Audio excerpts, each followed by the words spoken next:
본 말씀을 통해서 의인의 길과 악인의 길이라는 제목으로 말씀 증거하겠습니다. 우리 인생 가운데서 가장 어려운 선택, 이 갈림길이 나타났을 때 갈림길 앞에서의 선택이 정말 어려운 겁니다. 처음에는 별 차이가 없어 보여도 그 끝에 다다르면 전혀 다른 목적지와 결과가 나타나기 때문에 그런 겁니다. 우리 성도들 앞에 의인의 길과 또 악인의 길이 놓여 있는데 처음에는 별 차이가 없어 보일 수 있는 겁니다. 의인의 길을 걸어가도 별로 좋아 보이는 것도 없어 보이고 또 악인의 길을 걸어가도 그닥 큰 해가 없어 보이기 때문에 우리가 고민되는 것인데 실상은 그 결말에는 현저한 차이가 나게 되는 겁니다.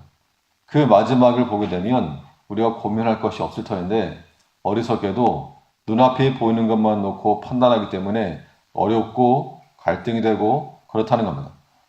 의인의 길과 악인의 길이 우리 앞에 제시되었을 때 어떠한 길을 가야 될 것인가? 의인의 길과 악인의 길 각각 어떠한 차이를 가지는가? 본 말씀을 통해서 살펴보겠습니다. 먼저 이 의인의 길은 하나님의 보호를 받는 길입니다. 의인의 길은 하나님의 보호를 받는 길이기 때문에 우리가 마다할 리가 없고 가지 않을 이유가 없는 길입니다. 하나님께서는 자신의 일을 이루어갈 사람을 찾고 계시는데 그 후보군들이 바로 어디 있는가? 의의 길을 걷는 자들에게 있다는 겁니다. 15절에서 여호와의 눈은 의인을 향하시고 그 귀는 저희 부르짖음에 기울이시는도다. 하나님께서 눈여겨보시는 사람이 누구인가? 하나님께서 의인에게 그의 눈을 향하시고 보시고 그들의 부르짖음에 귀를 기울이시며 그들이 외칠 때 환난에서 건지신다 그랬습니다. 17절에서는 의인이 외침에 여호와께서 들으시고 저희 모든 환난에서 건지셨도다.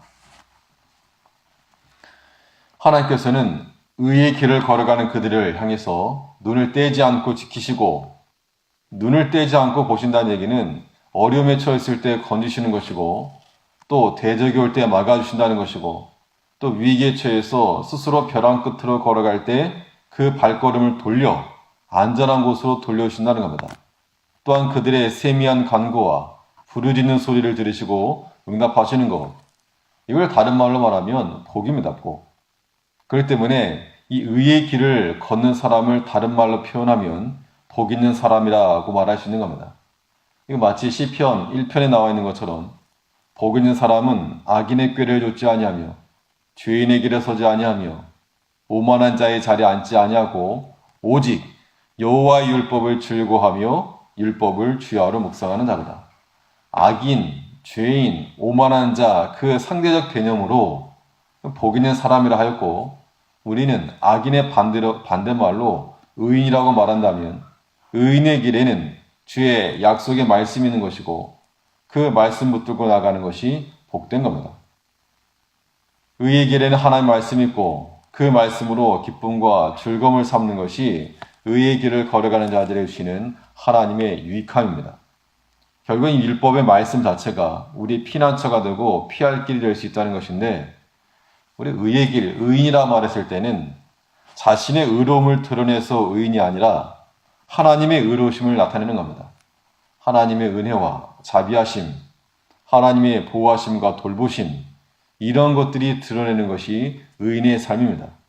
그러므로 우리가 주의 말씀을 그대로 복사하면서 살아가는 자들이 될 때 그게 바로 의의 길을 걷는 것이라고 볼 수 있으므로 이 믿음의 길에서 환난이나 고난이 없는 것이 의의 길이 아니라 환난 가운데 하나님의 도우심과 보호하심이 있는 길이 바로 의의 길이라고 했습니다. 17절에서 의인이 외침에 여호와께서 들으시고 저희 모든 환난에서 건지셨도다.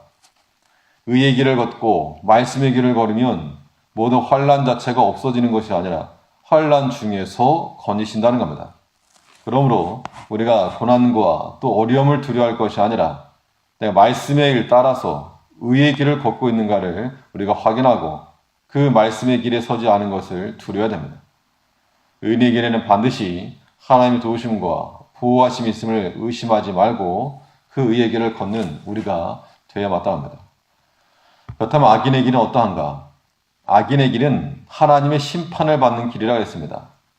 의인의 길은 하나님의 보호를 받는 길이요, 악인의 길은 하나님의 심판을 자초하는 길입니다. 18절에 16절에서 여호와의 얼굴은 행악하는 자를 대하사 저희의 자취를 땅에서 끊으려 하시는도다. 사람의 행위가 어떠하든지 하나님께 감춰지지 않은 게 없습니다. 우리가 마음으로 생각하는 것까지 하나님 다 살피고 또 심판하신다 했기 때문에 하나님의 그 얼굴이 우리의 소행을 비추게 되면 어둠 속에 생했던 그런 악행들까지라도 하나님의 심판에 비답해 민낯으로 드러날 것이라고 하는 겁니다. 진노하시는 하나님의 얼굴은 행악하는 자들과 주를 대적하는 자들에 비추셔서 그들을 드러내는 겁니다. 그럼 우리가 당장에 악이 드러나지 않는다 그래서 잘 되었다라고 판단할 것도 아니요, 당장에 악이 없어지지 않는다고 해서 하나님의 능력이 없다거나 존재를 의심하는 것도 옳지 않다는 겁니다. 하나님께서 기다리는 겁니다. 악이 찰 때까지 하나님의 공의에 따라서 죄인들의 악이 채워지기까지 인내하시는, 그때 하나님의 분노를 생각할 수 있어야지 이 죄를 져도 악을 행해도 별일 없다라고 생각하는 것은 큰 오판이요, 또한 어리석음이라고 하는 겁니다. 점점 악이 쌓여져 갈수록, 숨은 죄악이 쌓여져 갈수록 커져가는 하나님의 분노, 곧 임박한 심판, 이런 것들을 생각하고 우리 하나님 두려워해야 됩니다. 우리 인생의 삶에서 진노하시는 하나님의 얼굴을 보는 것이 아니라 인자한 그런 얼굴을 뵐 수 있도록 모든 죄에서 돌이키고 의의 길로 돌아서야 됩니다.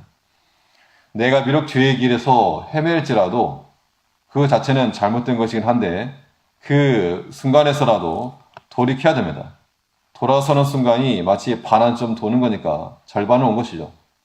그러므로 깨닫고 회개하는 시점부터 하나님의 보호와 지도를 받을 수 있는 안전지대로 들어가는 겁니다. 하나님 참으로 자비로우신 하나님이셔서 우리가 죄악 가운데 있다가도 회개하고 돌이키면 하나님께서 반드시 은혜 가운데 불러오신다는 겁니다. 악인의 길 걸어봐야 좋을 게 아무것도 없다는 것을 깨닫는 사람이 돌이킬 수 있는 겁니다.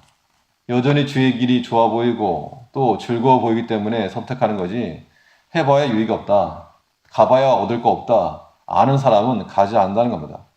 우리가 어리석음 가운데 담대한 마음으로 대담하게 하나님을 대적하고자 하는 그런 어리석음에 빠지지 않도록 언제나 말씀을 따라 의의 길을 걸어감으로 하나님을 드러내고 하나님께서 베푸신 그 은혜를 또한 나타내고 하나님 주목하시고 응답하시는 그런 복된 삶을 살아가는 의의 길을 걷는 우리가 되어야 될 것입니다.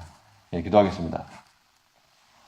우리를 사랑하신 아버지, 하나님께서 우리에게 믿음을 주셔서 그 믿음으로 하나님을 알게 하시고 또 말씀의 길을 걸어갈 수 있도록 복을 주시니 감사합니다.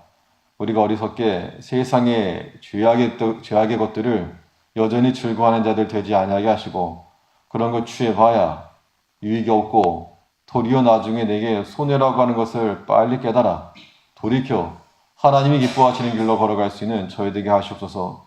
진노하시는 하나님의 얼굴을 배웁지 아니하도록 쌓여져가는 하나님의 분노에 우리가 걸려들지 아니하도록 하나님을 두려워하는 마음으로 돌이키며 약속의 말씀을 따라 순종하여 그 율법의 말씀을 걸어나가는 하나님의 거룩한 길을 걸어가는 복된 주의 종이 될 수 있도록 하나님께서 인도하여 주시옵소서. 올단 복된 주의 날 허락하였사오니 주의 성도들 주 앞에 함께 모여 감사하며 예배드릴 수 있는 하늘로부터 주어지는 참된 안식과 평안과 성도의 교제가 있을 수 있도록 하나님께서 오늘 하루도 복 내려 주시옵소서.